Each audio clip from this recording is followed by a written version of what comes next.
भारतीय हॉकी संघ ऑलिम्पिक हॉकीच्या उपांत्य फेरीत दाखल। भारताने इंग्लंडला पेनल्टी शूटआउटमध्ये 4-2 ने हरवलं।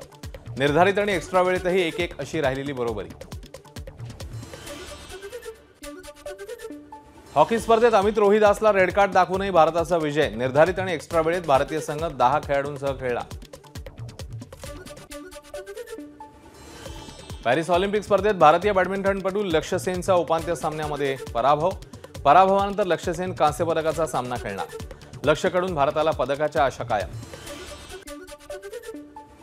भारतीय मुष्टियोद्धा निशांत देववर ऑलिम्पिकमध्ये अन्याय झाल्याची भावना। पंचांच्या गुण देण्यावर मुष्टियोद्धा विजेंदरने उपस्थित केले प्रश्न। सोशल मीडियावरही गुण बहालीवर टीकेची झोड। यंदा होणारा 98 अखिल भारतीय मराठी साहित्य संमेलन दिल्लीमध्ये होणार। तब्बल 70 वर्षांनी दिल्लीमध्ये मराठी भाषेचा डंका वाजणार।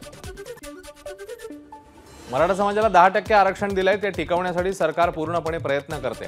मंत्री चंद्रकांत पाटील यांची माहिती। मी ओबीसीतूनच आरक्षण घेणार। मी प्रकाश आंबेडकरांना कधी उत्तर दिलं नाही आणि देणारही नाही। मनोज जरांगेंचं वक्तव्य। विनाकारण डिवचण्याचा प्रयत्न करू नका। मनोज जरांगेंचा खासदार नारायण राणेंना इशारा। उपमुख्यमंत्री देवेंद्र फडणवीस धमकी द्यायला लावतायत का? जरांगेंचा राणेंना सवाल। अमरावतीत जिल्हा नियोजन समितीची बैठक। निधी वाटपावरून यशोमती ठाकूर, सुलभा खोडके आणि देवेंद्र भुयार आक्रमक। एकात्मिक बाल विकास सेवा योजनेअंतर्गत 14,690 अंगणवाडी मदतनीसांची रिक्त पदं भरण्याची प्रक्रिया सुरू। महिला आणि बालविकास विभागाने दिलेल्या निर्देशानुसार रिक्त पदं भरली जाणार।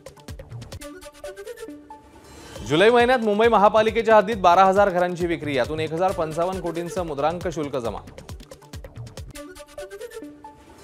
मुंबई विद्यापीठाची 2 वर्षापासून रखडलेली पदवीधर सिनेट निवडणूक 22 सप्टेंबरला होणार। 10 जागांसाठी निवडणूक। 6 ऑगस्टपासून उमेदवारी अर्ज भरण्याच्या प्रक्रियेला सुरुवात।